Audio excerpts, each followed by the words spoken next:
வணக்கம் குரு ஜோதிடம் சேனல் நேர்களே, நான் உங்கள் அன்பான சயின்டிபிக் வேதிக் அஸ்ட்ராலஜர் அஸ்ட்ரோ அருண்ஜி பேசுகிறேன். நல்லது நினைப்போம், நல்லதே நடக்கும். பாத்தீங்கன்னா இந்த மார்ச் 2026 கன்னி ராசிக்காரர்களுக்கு எப்படி இருக்க போகுதுங்கிறது இந்த வீடியோல பார்க்க போறோம். சயின்டிபிக் வேதிக் அஸ்ட்ராலஜி முறையில எதையும் மிகைப்படுத்தாமல் உள்ளது உள்ளவாறு அறிவியல் சார்ந்த கலையாகிய இந்த ஒளி தத்துவம் மூலமாக நாம பார்க்க போறோம். பரிகாரங்கள் அது மாதிரி மூட நம்பிக்கையில போகாமல் ஒரு கிரகங்கள் எப்படி இருந்ததுன்னா வாழ்க்கையில எது மாதிரி ஒரு தாக்கத்தை கொடுக்க போறார், கன்னிராசிக்காரர்களுக்கு மார்ச் மாசம் எது மாதிரி ஒரு அமைப்பு கொடுக்குது அப்படிங்கறத துல்லியமா மிகைப்படுத்தாமல் பார்க்க போறோம். பாருங்க, இப்ப பாருங்க, குரு 10ஆம் இடத்துல இருக்கிறார், சனி 7ஆம் இடத்துல இருக்கிறார், ராகு 6ல, கேது 12ல.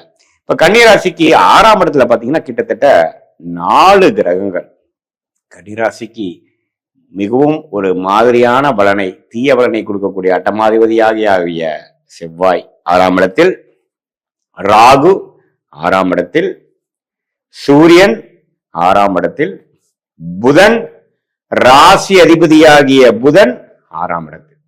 ஸோ இது எல்லாமே 6ஆம் இடத்துல இருந்து ராகுவோட சேரும் பொழுது கொஞ்சம் பார்த்திருக்கணும். உடல் உபாதைகள், கடன், நோய், வம்பு, வழக்கு இதெல்லாம் கொஞ்சம் கொடுக்கக்கூடிய அமைப்புகள் இருக்கு. குருவின் பார்வை நிவர்த்தி, குருவின் பார்வை இருக்கிறதுனால சமாளிச்சுக்கலாம், ஒன்றும் பிரச்சனை இல்லை அப்படிங்கிறத நீங்கள் புரிந்து கொள்ள வேண்டும். ஸோ இது மாதிரி ஒரு அமைப்புல இருக்கும் பொழுது இப்போ கன்னிராசிக்காரர்களுக்கு மார்ச் 2026 ராசி அதிபதியாகிய புதனே செவ்வாயோட சேருது. இல்ல, ராசி அதிபதியாகிய புதன் கிட்டத்தட்ட ஓரளவுக்கு தள்ளி இருந்தாலும் சூரியன் ராகுவோட சேர்ற கிரகண விஷயங்கள் கொஞ்சம் ஒரு மாதிரியான ஒரு அமைப்பை கொடுக்கிறார். ஸோ அதனால கொஞ்சம் கடன் விஷயங்கள், பண விஷயங்கள், இது மாதிரி விஷயத்துல எல்லாம் கொஞ்சம் கேர்ஃபுல்லா இருக்கணும். குடுக்கல் வாங்கல், வெளிநாடு விஷயங்கள் எல்லாம் கொஞ்சம் பார்த்துக்கணும். மற்றபடி ராஜோகாதிபதி 7ஆம் இடத்துல உச்சம் பெறுவது அருமை. ஸோ சில பேருக்கு திருமண விஷயங்கள், சுப விஷயங்கள் நடக்கிறது, காதல் திருமண விஷயம் நடக்கிறது, பார்ட்னர்ஷிப், நல்ல ஒரு பார்ட்னர்ஷிப் கிடைக்கிறது, ஃபண்டிங் கிடைக்கிறது. அதே சமயத்துல மாணவர்களுக்கு வேணுங்கிற படிப்பு, என்ன படிக்கணுங்கிறதுல நல்ல தீர்க்கு. ஏன்னா பாத்தீங்கன்னா உங்களுக்கு என்னதான் புதன் 6ஆம் இடத்துல சேர்ந்திருந்தாலும் செவ்வாயோட தள்ளி போயிட்டார். செவ்வாய் ஒரு 2 டிகிரி 3 டிகிரியில இருக்கிறாருன்னா புதன் பாத்தீங்கன்னா 27 டிகிரி போயிட்டார்.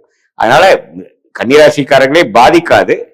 மாணவர்களுக்கு இன்னுமே கிளாரிட்டி கிடைக்கக்கூடிய அமைப்பு இருக்கு. ஒரே விஷயம், ஹெல்த் தான் நீங்க பாத்துக்கணும். ஸோ புதன் குருவின் பார்வையில் இருக்கிறதுனால நல்ல படிப்புல கிளாரிட்டி, நல்ல மெமரி பவர், என்ன படிக்கணும், ஹையர் ஸ்டடிஸ் என்ன, எல்லாத்துலயும் நல்லா வரும். ஐடி துறை, ஆர்டிபிஷியல் இன்டெலிஜென்ஸ், இந்த மாதிரி லேட்டஸ்ட் டெக்னாலஜியில் இருக்கிறவங்களுக்குலாம் நல்ல உயர்வை கொடுக்கக்கூடிய ஒரு அமைப்பு இருக்கு. ராஜோகாதிபதியாகிய சுக்கிரன் உச்சம் பெறுகிறார் மாதம் முதல்லயே. ஸோ இது பாத்தீங்கன்னா மார்ச் 15 அப்புறம் சூரியனும் பாத்தீங்கன்னா 7ஆம் இடத்துல போறது நல்லது. ஆனா சனியோட சேர்றாரு. ஸோ சில இல்லத்துல, அதாவது கணவனா இருந்த மனைவி, மனைவியா இருந்த கணவனோட கொஞ்சம் பார்த்து பழகக்கூடிய அமைப்பு, அம்மா ஆர்குமெண்ட்ஸ் போகாமல் அட்ஜஸ்ட் பண்ணி போகக்கூடிய அமைப்புகள் கன்னிராசிக்காரர்களுக்கு மாதத்தின் செகண்ட் வீக், தேர்ட் வீக்கு அப்புறம் வரக்கூடிய அமைப்புகள் இருக்கு. ஸோ மாதத்தின் முதல் 2 வாரம் ஓரளவுக்கு பண விஷயங்களும் உடல் விஷயம் மட்டும் கொஞ்சம் கேர்ஃபுல்லா இருக்கணும். மற்றபடி எல்லாமே ஓரளவுக்கு பரவாயில்லான ஒரு அமைப்பு இருக்கு. வெளிநாடு வாய்ப்புகள் தேடி வருகிறது. விசா கிடைக்காதவங்களுக்கு விசா கிடைக்கக்கூடிய அமைப்புகள் இருக்கு. ஆனா என்ன, கொஞ்சம் டென்ஷன் கொடுக்கும். ஏன்னா ராகு உள்ள சம்மந்தப்படுறாரு இல்லைங்களா? ஸோ அதனால கொஞ்சம் டென்ஷனா இருக்கும். மனம் கொஞ்சம் சாந்தப்படுத்தி நீங்க வாழ வேண்டிய, கொஞ்சம் பக்குவப்படக்கூடிய அமைப்புகள் தேவைப்படுகிறது.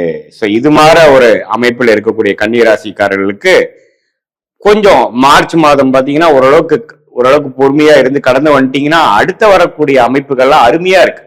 ஏன்னா புதன் 10க்கு போறார், சுக்கிர ராஜோகாதிபதியோட சேர்றார், அருமையான அமைப்புகள்லாம் இருக்கு, நல்ல முன்னேற்றங்கள் இருக்கு. ஏன்னா புதன் பாத்தீங்கன்னா ராஜோகாதிபதியோடய சம்பந்தப்பட்டுதான் இருக்கிறார் மார்ச் மாசம் முழுவதும். சோ இந்த 2026 நீங்க என்னென்ன பண்ணணும்னு நினைக்கிறீங்களோ, வெளிநாடு விஷயங்கள், வேலை மாற்றங்கள், அரசு உத்தியோகம் விஷயங்கள், காம்படிட்டிவ் எக்ஸாம்ஸ் கிளியர் பண்றது, கல்யாண விஷயங்கள் எல்லாமே அடுத்தடுத்து பண்ணக்கூடிய விஷயத்துக்கு பிளானிங் கிடைக்கக்கூடிய ஒரு ஃபவுண்டேஷனான ஒரு மாதமாக கன்னிராசிக்காரர்களுக்கு மார்ச் 2026 அமையுது. ஏன்னு கேட்டீங்கன்னா ராஜ யோகாதிபதியாகிய சுக்கிரனோட, அது உச்சம் பெறக்கூடிய சுக்கிரனோட மார்ச் 1ஆம் தேதிக்குள்ள இருந்தே ராசி அதிபதியாகிய புதன் சேருகிறார். அது ஒரு நல்ல அமைப்பு. பட் மாதம் போக போக சனியோடையும் சேரக்கூடிய அமைப்புகள் இருக்கிறப்போ கொஞ்சம் டல் ஆகும். பட் இருந்தாலும் சில விஷயங்கள் உங்களுக்கு பாசிட்டிவா நடந்து, 10 விஷயத்துல 5 விஷயம் நடந்து அதுவே வாழ்க்கையில அடுத்து வரக்கூடிய ஒரு வெற்றி பெறுவதற்கு வேணுங்கிற ஒரு ஃபவுண்டேஷனை கொடுக்கக்கூடிய ஒரு அடித்தளத்தை ஃபார்ம் பண்ணி கொடுக்கக்கூடிய ஒரு அற்புதமான ஒரு மாதமாக மார்ச் 2026 கன்னிராசிக்காரர்களுக்கு உண்டு. இது ஒரு பொதுவான பலனை தவிர நீங்க எந்த தேதியில எந்த நேரத்துல எந்த ஊர்ல பிறந்தீங்க வச்சு நீங்க உங்களுடைய ஜாதகத்தை போட்டு நீங்க எந்த லக்னத்துல பிறந்தீங்க, நீங்க கன்னிராசியா இருந்து, அதாவது நீங்க அஸ்த நட்சத்திரத்துல பிறந்திருந்தாலும் சரி, உத்திர நட்சத்திரத்துல பிறந்திருந்தாலும் சரி, சித்திரை நட்சத்திரத்துல பிறந்திருந்தாலும் சரி, உங்களோட லக்னம் என்னங்கிறது வைத்து அந்த லக்னாதிபதி எப்படி இருக்கிறார், உங்களுடைய ராசி அதிபதி எப்படி இருக்கிறார் வச்சு பார்த்தோம்னார லக்னாதிபதியோட அமைப்பு, ஸ்தானபலம், திக்பலம், இப்போ உங்களுக்கு என்ன தசை நடந்து கொண்டிருக்கிறது, புக்தி என்ன நடக்குது, தசநாதனும் புக்திநாதனும் இப்ப நம்ம பேசின கோச்சாரத்தில் டிரான்சிட் அஸ்ட்ராலஜில எது மாதிரி ஒரு தாக்கத்தை கொடுக்கிறார், குருவின் பார்வையில் இருக்கிறாங்களா, ஒருங்கிணைத்து பார்க்கும் பொழுது உன்னமே துல்லியமான பலன்களை நாம செய்ய முடியும். அது மூலமாக நீங்க என்ன பலன் வருதோ அதுக்கு தகுந்த மாதிரி உங்களுடைய வாழ்க்கை திட்டங்களை தீட்டி தேவையற்ற முயற்சிகளை தவிர்த்து எந்த திசையில் எந்த டைரக்ஷன்ல நம்ம போனோம்னா நமக்கு விடிவு காலம் இருக்குது அப்படிங்கிறதை உணர்ந்து அந்த கர்மாவை தெரிந்து அந்த பிராப்தத்தை தெரிந்து இந்த சயின்டிபிக் வேதிக் அஸ்ட்ராலஜி முறை மூலமாக ஓரளவுக்கு கிளாரிட்டி கெற்று அதுக்கு தகுந்தமான முயற்சிகளை கரெக்டான நேரத்தில் சரியான அமைப்புல நம்ம செய்யும் பொழுது தேவையற்ற பண விரயங்கள், தேவையற்ற சமய விரயங்களை தவிர்த்து எதிர்நீச்சல் போடாமல் எளிதில் நம்மளுடைய தகுதி என்ன, நம்மளுடைய பொட்டன்ஷியல் என்ன, நம்ம எந்த அளவுக்கு வாழ்க்கையில மேல வரக்கூடிய அமைப்புக்கு நம்ம ஜாதகம் இருக்கோ அதை ஓரளவுக்கு இரட்டிப்பாக்கி டைமிங் கரெக்டா நம்ம செய்து அது வரைக்கும் அந்த காரியங்கள் கைகூடுற வரைக்கும் பொறுமையாக இருந்து மனம் தளராமல் இருந்து நாம சாதிக்கக்கூடிய அமைப்பை கொடுக்கக்கூடிய ஒரு கிளாரிட்டியை இந்த தெய்வ சாஸ்திரமாகிய இந்திய வேத ஜோதிட அடிப்படையிலான ஒளி தத்துவம் மூலமாக கர்மா எப்படி செயல்படுகிறதுங்கிறதை தெரிந்து நம்மளுடைய இண்டிவிஜுவல் கர்மா எப்படி இருக்கு, நம்மளுடைய பிராப்தங்கள் எப்படி இருக்கு, நம்மளுடைய ஜாதகத்தில் எந்த கிரகம் யோகமாக இருக்கு, அந்த கிரகத்தின் காரத்துவம் என்ன, அந்த காரத்துவம் மூலமாக நம்ம போனாதான் வாழ்க்கையில் எளிதில் வெற்றி பெற முடியும். நம்மளுடைய பிராப்தம் அங்கதான் இருக்கிறது.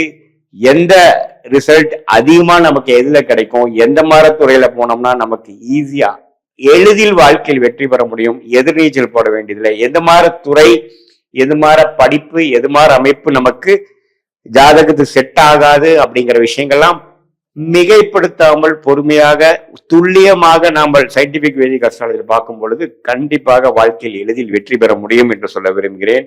மீண்டும் மற்றொரு காணொளியில் சந்திப்போம். நன்றி, வணக்கம்.